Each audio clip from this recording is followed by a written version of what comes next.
Hello there, this is Dr. Susan Gitau. If you haven't subscribed to my YouTube channel, please do like and share. Help another person benefit from my video posts. And I believe as I get blessed, you also get blessed. It's now going to 1 year. It's just a few days to the date when my sister Margaret Gitau died. It wasn't easy for the family, but for sure we have moved on. And as we remember her this year during her first anniversary, I would like to do a production based on the topic moving on after losing a loved one. And I would want to say it's not easy, as people may want to probably say, or sometimes as people may kind of project out there that it is easy. I don't think there's a day that passes by when you cannot hear one of the family members talking about her or remembering her, or even the children, remembering the good memories with her. She loved children. She would cook for them anything. She would sing for them anything. She would engage the children in games. And yet I know my sister missed a lot of her childhood because being the firstborn girl in the family, after my dad got ill and my mom needed maybe us a lot of support to help us grow up. Me being the fifth born in the family, I was far from her. And I remember for some years when I was in primary school and secondary school, I really looked up to my sister as my second mother. And so probably my sister missed a lot of childhood playtime, you know. And I could see during her later years that she loved being around children, not just her own grandchildren, but any children. Because even when she moved to up country, best of her friends were children. And she did very well with children. On the other hand, my sister's heart and spirit was just like that of a child. Most of the time is when I saw her thinking and reasoning like a child in many ways, and like, why are you hurting this person? Why are you making them sad? And she would really get into loggerheads with you if you messed up with a child. That was my late sister, Margaret Gitau. May your soul continue resting in peace, Margaret. And may you know we have moved on. Despite the pain of moving on, we have. And I can tell we are doing better. And for you, my viewer, my fan, my follower, if you have ever lost a loved one, I believe as I share about moving on, you can identify with one experience or another, and this might strengthen you. When we lose a loved one of the things I would like to say, people get shocked. No one is ever prepared. Even when we have a loved one who has been unwell for a long, long time, you still feel you'd want them to live. That is human nature. And even when they are in pain, and sometimes you wish they could be relieved of all that pain, there is some guilt that one goes through, that even when you release them, that it's okay if they would just die because of the pain they are going through. You're still human. You'd feel like you're shortchanging your faith, especially for us believers. And why am I letting go of my loved one? So there could be some guilt during the sickness, and even during maybe the funeral arrangements, and even after you have long buried your loved one. And so those mixed reactions and emotions are very, very, very normal. And so on the other hand, I know after people move on from denial, they move from shock, they move from probably living in some unrealistic way of life. Sometimes people even thinking that their loved ones is not gone, and they can keep waiting for them to come back. And so we do get different types of grieving processes, and even beyond the grieving, the mourning, and probably the resting of our loved ones into eternal peace, whether it's by cremation or burying them, you realize that some grieving processes after we bury or we rest our loved one can be complicated. So we can talk about complicated grief. And when we talk about complicated grief, it can be brought by different factors.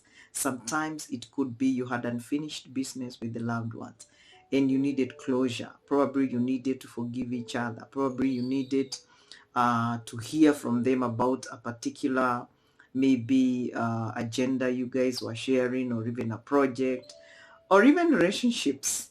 And I have seen that with spouses who lose their loved ones and maybe they were not in good relationship, and that's not the way you would really have desired, that they leave you with some unfinished business. So that can happen and can complicate the process of grieving and moving on.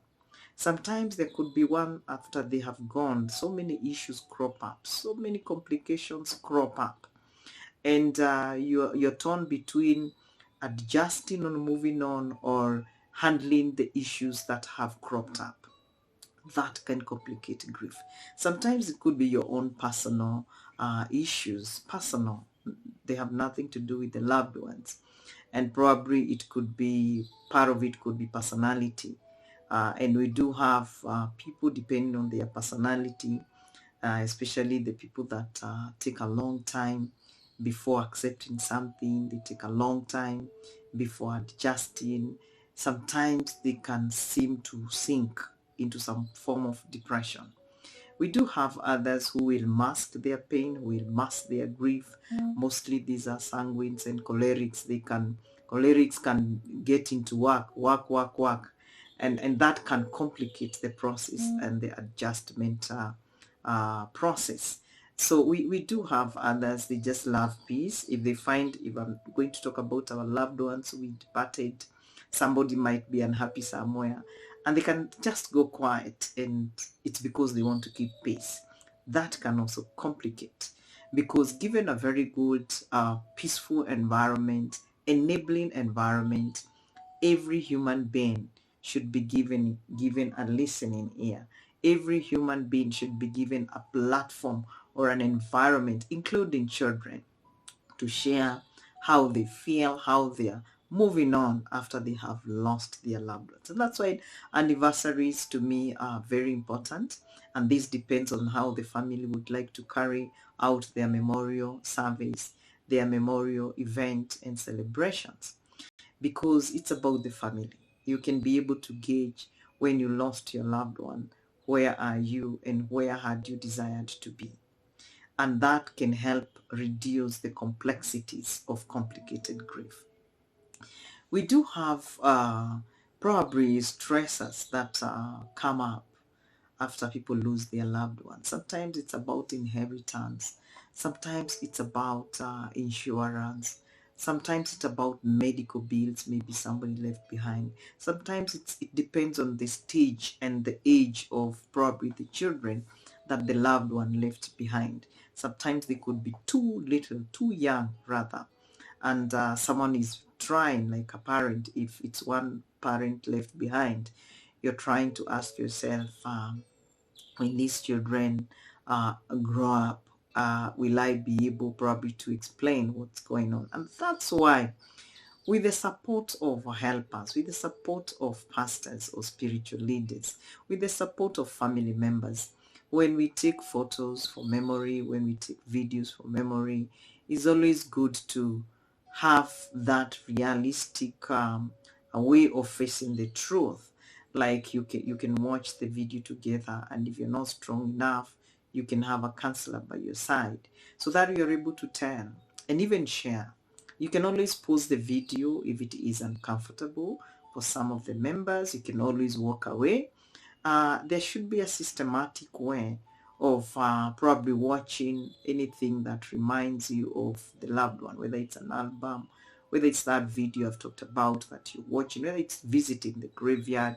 We are quite different, and no one should be forced into the process of grieving and moving on after we lose our loved ones, because people go at their own pace. People heal at their own pace. And so as family members, if you're here and probably you're planning a memorial event like we are doing, And even for me in the family, I always tell people, they sometimes think it's weird. I say, no, don't force so and so. Don't force the children. Don't force unless they want to. Because when they want to and you deny them, they will keep saying maybe they are suffering because you denied them. So sometimes giving family members that leeway to mourn and to remember their loved ones the way they would want best is very, very helpful. And that is why we need to synergize. We need to bring in what you know, maybe from a spiritual point of view, what you know from cultural point of view, what you know from maybe psychological point of view. And I believe when we synergize as experts, because if I talk about my culture, and you know culture can be so diverse. It can even be your faith culture, what you believe in and what people do when they lose their loved ones. Sometimes it could be maybe the faith, we talk about religion, probably what do Christians do? And even when it comes to Christians, what do different denominations do? So it's very important that every day people get informed. Sometimes if it is just people not wanting to remember, they just want to move on, it is okay. However, I would want to encourage families. It is not bad to talk. It's very healthy. You might be keeping quiet as a family, and maybe there's somebody somewhere who is paining. There is somebody somewhere who was not able to move on, because for them it was a complicated grief, probably that never got an opportunity for closure. I'm saying this because with my experience with chronic grief, you're grieving beyond 6 months, that becomes clinical, that becomes pathological, that after 6 months of losing your loved one, you are still there at the spot where you learned about their death. And that chronic grief can also be complicated by other stressors and other factors, because maybe there wasn't closure for many things and many relationships and events and aspects in relation to the loved one that left you. And that is why if we lived in an open culture, if we lived in an open environment, honest relationships, everybody deserves to be heard. Everybody deserves to be heard without judging them. And that is my plea, and that is my request to all family members, to all friends and relatives, even to the counselors like me. If you can be less judgmental, if you can be not judgmental, the best. Such that even when you get in the world of the person who is adjusting in life after losing their loved ones, you are able to lift them from their place of lowliness to a place of peace, to a place of adjustment, to a place of acceptance if they have not yet accepted. And so probably the other thing I would like to say is that some death could have been traumatic. And this is death that can happen through a tragic road accident. It's unexpected. You didn't expect. Maybe somebody left for work, somebody left for home, or wherever. And the next news you're receiving is that your loved one is no more. That can be shocking, and that can introduce trauma. And that grief can be traumatic grief. A grief where you want to avoid everything about the death, a grieving process that you would really want to not to be reminded. You don't want triggers because they introduce high level stress and anxiety in your body and in your mind. You're not settled. It's death that makes you look at life from a very negative point of view. It's death that can start introducing a lot of very low mood disorders, and that can move on for a long time. And for it to be maybe classified as traumatic grief is when you present with all the signs and symptoms of a grieving person, but in there you can see the 4 clusters of recognizing, diagnosing PTSD or post-traumatic stress disorder. And that is why I'm saying it's very healthy to share. It's very healthy to talk about it. Nobody should be forced, but I believe in a relaxed environment.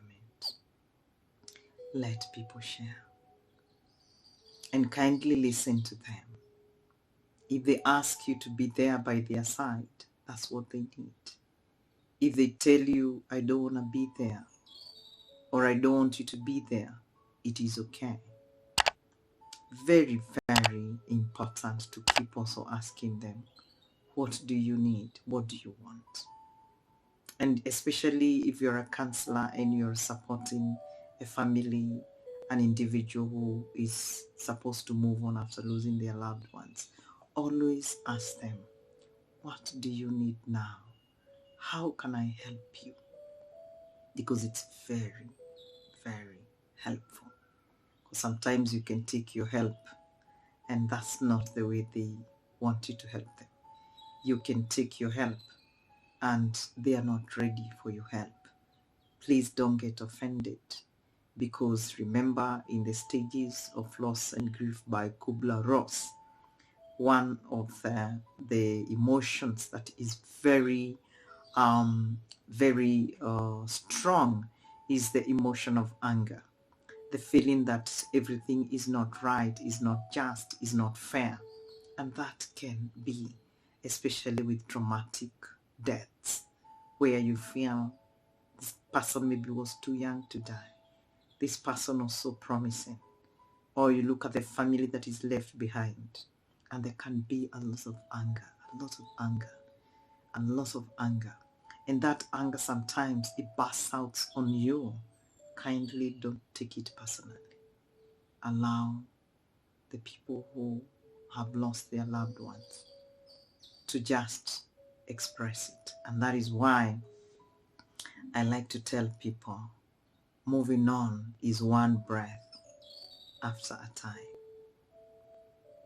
And because I like to introduce mindful self-compassion in moments of grief, moments of pain, I would like to encourage you that every time it gets difficult, you are just a breath away from your relief, and you alone. And so if people can be trained to breathe in, hold, and out,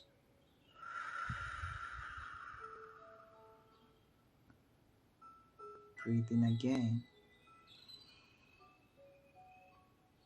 hold, out,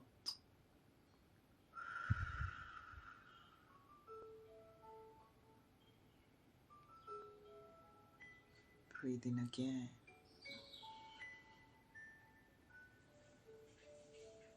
hold, and out.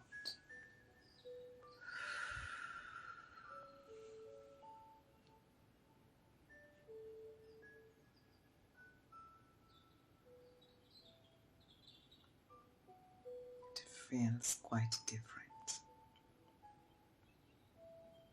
because your breath is your life. Your breath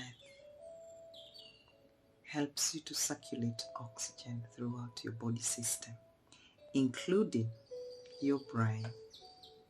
And I like joking that our brain feeds on oxygen. And that is why when it's very difficult, you wouldn't faint if you have oxygen in your brain. And so as I conclude my discussion today on moving on after losing a loved ones, one, I want to remind you, it is unique from one individual, one family to another, one community to another, one religion to another. Second, if it is complicated grief, give it time and analyze what could be going on. If it is traumatic grief, kindly do trauma-focused grief counseling. Very, very important. Fourth, give people time. Give people time. Don't hurry them into the process. Don't hurry them into the process. Give them time. And they don't have to talk if they're not ready. However helpful that may be, and I know it, where somebody can share without being judged. They can lean on you without feeling judged. It is okay. And fifth, it is always good to build the inner resource of the people who have lost their loved ones and they are adjusting as they move on after losing their loved one. And so, that's why I'm saying, just be there, just be present.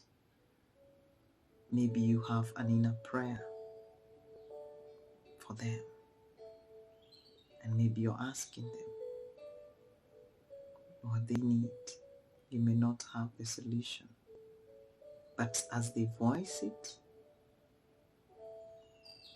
a lot of good things happen, even when we declare and share what we need. And I am a witness that we can always attract what we are looking for. If somebody tells you I need time, there'll be every open opportunity to give them time to grieve as they adjust. If they tell you they need support, yes, they will get that support. And that can help them heal faster and adjust and move on. Because at the end of the day, when we lose our loved ones, moving on is the only other next step that is remaining. But how we move on matters a lot.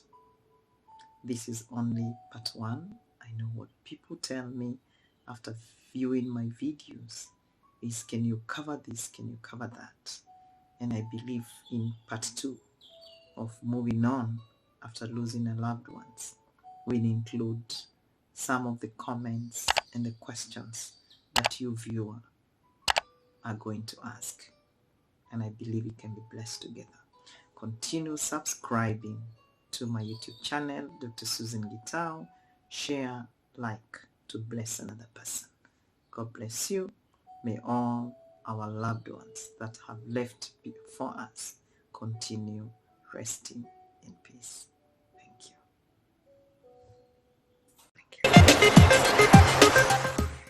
I would like you to subscribe to my YouTube channel, Dr. Susan Gitau, where you will access mental health tips every week, every month, every year.